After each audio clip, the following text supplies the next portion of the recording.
Hey folks, this is Aidalee with Dad's Gaming Addiction, and we'll be taking a look at Teeny Tiny Town. So this game is all about merging the same objects in combinations of threes or more to reach certain goals for your environmental dioramas. If you've ever heard of Triple Town, it's basically that, but sadly it doesn't have any villagers walking around, and the animations are a bit deflated, so it's a bit devoid of life. However, this is a very minimalistic game, and it's pretty casual, relaxed, and chill, so it's understandable why there's nothing so in your face and convoluted. Now, I'm just gonna get the negatives out of the way real quick first. The UI, in my opinion, could use some work. For example, when starting up the game for the first time, it gives you all the modes available.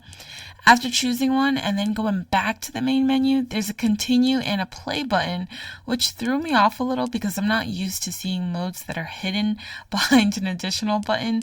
But yeah, clicking play will bring up all the modes again.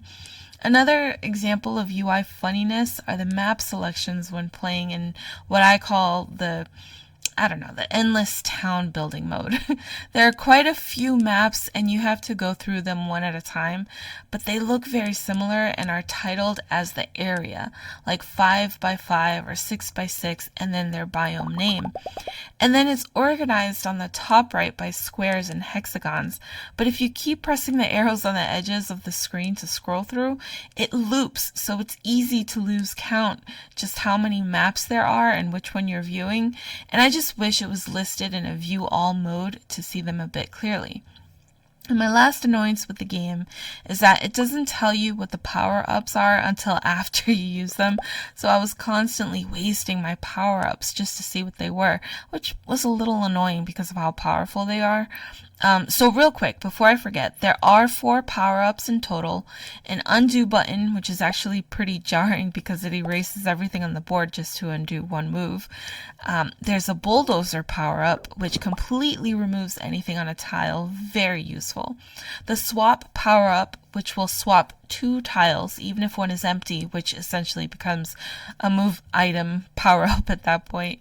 And finally, the upgrade power-up, which turns a lower tier item to a higher tier item. For example, a bush into a tree or a tree into a camp. But yeah, these little complaints are really insignificant once you get a handle on everything. Alright, on to the good stuff. There are 3 modes in the game. The first one is diorama mode, which is the main game and pretty fun. There are levels, and in order to beat these levels, you have to reach point goals by merging the same items. The more you earn at one time, the more points you get. The harder the tier of the item is when merging it, the more points you'd get compared to merging lower tier items. I noticed there's an infinity amount of turns in the early levels, and I haven't reached a point to where a number shows up yet. If there are future levels where turns are limited, then, well, that'll be a shame because I'm not a fan of that. As you complete a level though, your main diorama will get things added to it bit by bit, and it shows its own progress in the main menu, which is actually very cute. You also get a currency that looks like blue houses when completing a level. With this currency, you can go into the shop and purchase consumable powerful power-ups or consumable merge buildings if you get stuck. But I suggest holding on to them to buy the super expensive themes, which are a permanent one-time purchase. And since you can only get the blue currency after beating a level and there's no way to go back to repeat the level, I imagine this blue house currency is pretty limited for the time being. The other mode is listed as select map. I just call it the try to get the highest score and wreck your friends endless town building mode. It plays very similar to diorama mode with a few exceptions.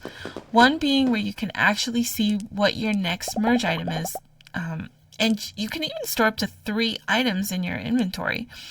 I do wish you can take any item from the board to store it, but it only stores the active item you have selected, which you can use in a future turn to replace and store the other current active item you had, if that makes any sense.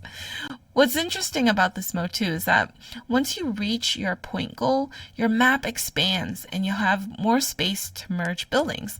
And if you manage to build a house, that house will earn you gold every few turns, and you can use gold in the build shop.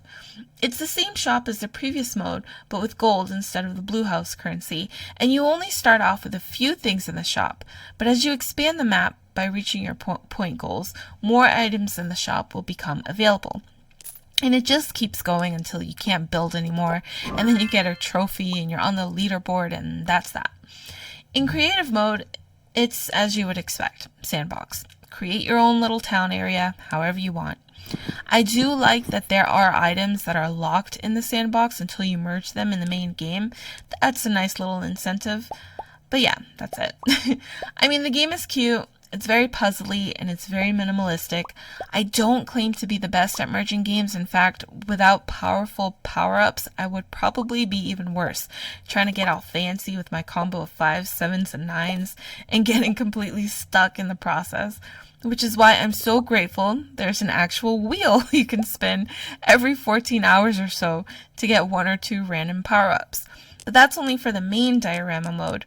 Now, I'm not actually sure how exactly the carryover process is between power-ups.